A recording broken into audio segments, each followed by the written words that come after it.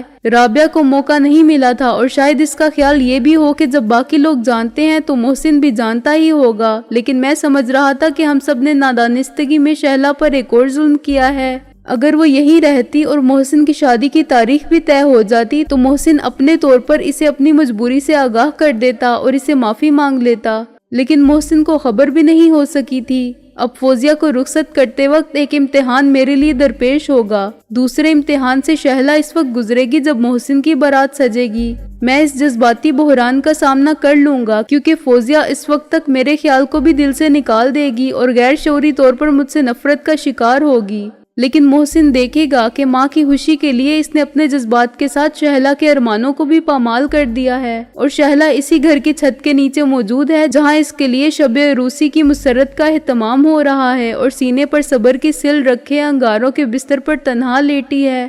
باہر سے کار کے سٹارٹ ہونے کی آواز آئی، پھر یہ آواز دور ہونے لگی اور چند سیکنڈ میں فضا کے سکوت کا ایک حصہ بن کے کھو گئی۔ انکل شیروانی نے مجھے بدتمیز سمجھا ہوگا کہ خدا حافظ کہنے کے لیے دروازے سے باہر بھی نہیں آیا۔ فوزیہ نے مجھے مجرم سمجھا ہوگا جس میں اتنی ہمت ہی نہ تھی کہ اپنا چہرہ دکھا سکے۔ شہلا نے مجھے وہ بھائی سمجھا ہوگا جس نے سہارا دے کر اسے بے سہارا کر دیا۔ بیگم رضوی نے میرے کاندھے پر ہاتھ رکھا تو میں چونکا۔ یہ کیا رونی شکل بنائے کھڑے ہو؟ انہوں نے کہا، کوئی تم سے ملنے آیا بیٹھا ہے۔ مجھ سے اس وقت کون ملنے آ گیا؟ میں نے حیران ہو کے کہا، وہ جسے تم ڈبل ایس آئی شیخ کہتے ہو۔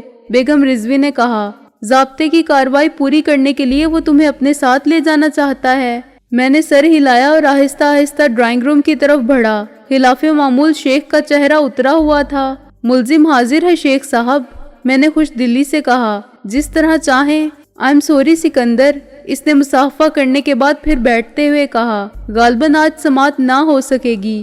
شیدے اور عبدل کے کیس کا چالان ہی پولیس نے مکمل نہیں کیا ہے، پھر بھی حاضری تو ضروری ہے، اور جب تک چالان پیش نہیں کیا جائے گا اس وقت تک کیا ہوگا؟ میں نے کہا، میری ضمانت برقرار رہے گی یا منسوخ سمجھی جائے گی؟ بغیر سماعت کے ضمانت کیسے منسوخ کی جا سکتی ہے؟ وہ بولا، پہلے چالان پیش ہوگا، اس میں کہا جائے گا کہ قتل کے سلسلے میں تم پر شک ہے، چنانچہ تفتیش کے لیے تمہاری ضمانت پر رہائی کے احکامات واپس لیے جائیں اور تمہیں پولیس کے حوالے کیا جائے۔ شیدے اور عبدل کے قتل کا مقدمہ دوسری عدالت میں سماعت کے لیے جائے گا، تمہاری ضمانت منظور کرنے والی عدالت دوسری ہے، وہاں چالان کی نقل ہی نہیں پہنچے گی تو سماعت کیسے ہوگی؟ پھر پریشانی کیا ہے؟ میں نے کہا، کیا ملزم کو حاضر کرنے کے لیے ہتھکڑی لگانے کا مسئلہ ہے؟ اس نے نفی میں سر ہلایا، جب تم ضمانت پر ہو تو حاضر ہونا تمہاری اپنی ذمہ داری ہے، میرا کام عدالت کے سمن تم تک پہنچانا ہے۔ اس نے فائل میں سے ایک کاغذ نکالا، یہ اپنے پاس رکھ لو اور اس پر یہاں دستخط کر دو۔ تاریخ آج کی مت ڈالنا، اس دن کی ڈالنا جب میں تم سے ملنے کے لیے کرشن نگر آیا تھا۔ وہ کیوں؟ میں نے دستخط کرتے ہوئے کہا، اس لیے کہ یہ سمن مجھے اسی روز دینے تھے۔ شیخ نے مطمئن ہو کے فائل پر نگاہ ڈالی، لیکن میں باتوں میں بھول گیا۔ خیر اب چلو، اس نے گھڑی پر نگاہ ڈال کے کھڑے ہوتے ہوئے کہا، میرے پاس تو اس وقت کوئی سواری نہیں۔ میں نے کہا، کار ابھی پنڈی گئی ہے، سرکاری جیپ میں رضوی صاحب آفس گئے ہیں اور اپنی فاکس ویگن میں رابعہ کورٹ جا چکی ہے۔ سڑک پر جہاں تک ٹیکسی ملے پیدل ہی جانا ہوگا۔ نہر کی طرف آنے کی بجائے ہم دونوں مخالف سمت میں چلنے لگے۔ اگلے چوک پر رکشا یا ٹیکسی عموماً مل جاتے تھے۔ سکندر، شیخ نے اچانک کہا، فرض کی ادائیگی خود ایک امتحان ہوتی ہے اور خدا کا شکر ہے کہ اب تک میں نے جانتے بوجھتے کبھی کوتاہی نہیں کی، لیکن فرض شناسی کا یہ امتحان اب ایک سزا بننے لگا ہے۔ جو کچھ کہنا ہے صاف الفاظ میں کھل کر کہو۔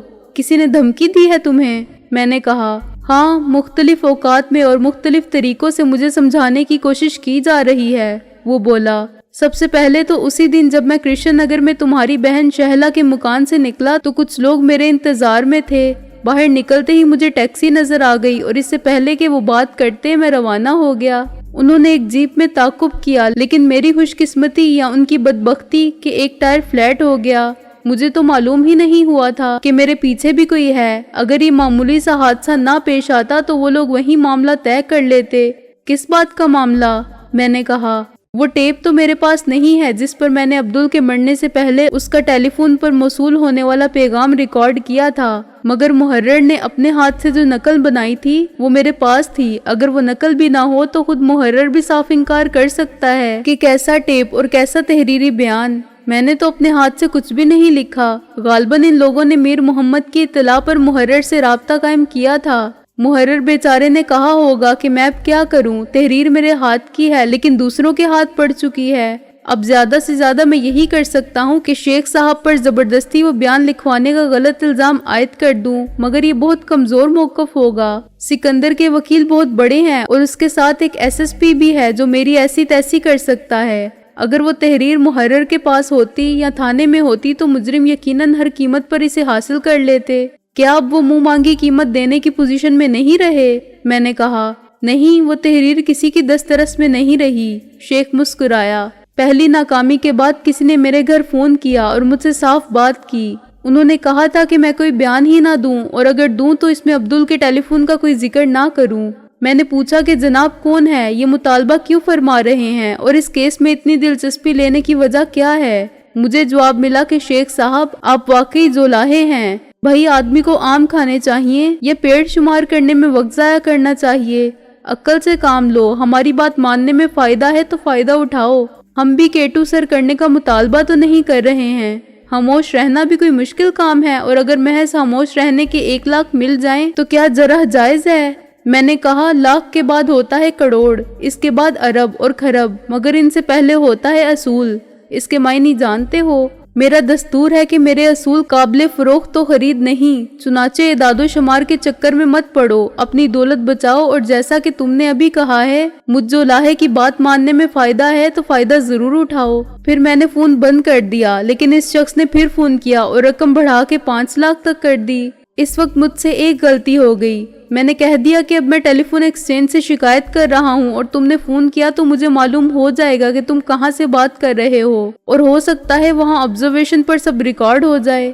تیسری بار کسی عورت نے میرے والد سے بات کی اور ان سے کہا کہ آپ کا عاقبت نااندیش بیٹا 5 لاکھ کی رقم کو نہیں ہمیں لات مار رہا ہے اور اچھا نہیں کر رہا ہے، آپ کے نزدیک اس کی زندگی کی قیمت کیا ہوگی؟ میرے والد پریشان تو ہوئے مگر انہوں نے کہا بی بی یہ کیا معموں میں بات کر رہی ہو، میں کچھ نہیں سمجھا، کیا تمہارا کوئی بیٹا ہے تو مجھے بھی بتا دو کہ اس کی زندگی کی مالیت تم نے سکہ رائج الوقت میں کتنی رکھی ہے؟ میں تو یہ سمجھتا ہوں کہ زندگی کا کوئی مول ہی نہیں اور یہ خدا کی امانت ہے۔ اس عورت نے کہا کہ تفصیلات اپنے بیٹے سے معلوم کر لیجئے اور فون بند کر دیا۔ غالباً وہ خوفزدہ ہو گئی کہ کہیں سچ مچ میں نے ٹیلی فون کو آبزرویشن پر نہ رکھوا دیا ہو۔ میرے والد نے مجھے بلایا اور ساری بات بتائی۔ میں نے کہا کہ آپ کا جواب بہت مناسب تھا، وہ مجھ سے میرے ایمان کا سودا کرنا چاہتے ہیں، یہ بتائیے کتنے میں بیچوں؟ میرے والد نے کہا کہ یہ بات ہے تو جان کی فکر مت کرو، اس کا لینے والا بھی اس کے سوا کوئی نہیں جو زندگی دیتا ہے اور اسے وقت مقرر تک اس کی حفاظت بھی خود ہی کرنا ہے۔ لیکن کیا؟ شیخ تم نے تو واقعی ثابت کر دیا کہ تم پولیس انسپیکٹر نہیں جولاہے ہو۔ میں نے کہا اس دھمکی کے باوجود فائل کو یوں ہاتھ میں لیے پھر رہے ہو بقولے چچا غالب، کوئی پوچھے کہ یہ کیا ہے تو چھپائے نہ بنے۔ شیخ ہنسا، میں اتنا احمق نہیں ہوں جتنا نظر آتا ہوں، کوئی پوچھے گا تو میں چھپاؤں گا کچھ نہیں، فائل ان کے حوالے کر دوں گا، یہ مزید عقل مندی کی دلیل ہوگی۔ میں نے کہا پہلے 5 لاکھ چھوڑ دیے پھر فائل تحفے میں دے دی، یہ تحفہ پا کے وہ خوش نہیں ہوں گے۔ شیخ نے ہنس کر کہا اور فائل کھول کر مجھے دکھائی۔ میں بھونچکا رہ گیا۔ فائل میں وہ سمن ضرور تھا جس پر میں نے ابھی کچھ دیر پہلے دستخط کیے تھے، لیکن باقی فائل کے صفحات بے مصرف صفحات پر مبنی تھے، درمیان میں ردی اخبار تہہ کر کے لگا دیے گئے تھے۔ اصل فائل کہاں گئی؟ میں نے بے وقوفوں کی طرح کہا۔ اب بتاؤ جولاہے عقل مند ہوتے ہیں یا پٹھان؟ شیخ نے ایک ٹیکسی کو روکتے ہوئے کہا۔ میں اپنے الفاظ واپس لیتا ہوں۔ میں نے کہا تم یہ نقلی فائل لیے پھر رہے ہو، خطرہ تو پھر بھی ہے، جو اسی نقلی فائل کو اصل سمجھ کے حاصل کرنے کی کوشش کریں گے وہ تمہیں کوئی رعایت نہیں دیں گے، اور جب انہیں اپنے بے وقوف بننے کا اور اپنی ناکامی کا احساس ہوگا تو وہ مزید مشتعل ہوں گے۔ میں بھی ٹیکسی کی پیچھے والی سیٹ پر بیٹھ گیا۔ رات کو میں نے اس صورتحال پر ہر پہلو سے غور کر لیا تھا۔ شیخ نے کہا مجھے تو رات کو بھی اندیشہ تھا کہ کہیں اس فائل کے لیے صبح ہونے سے پہلے ہی خریدار نہ آ جائیں،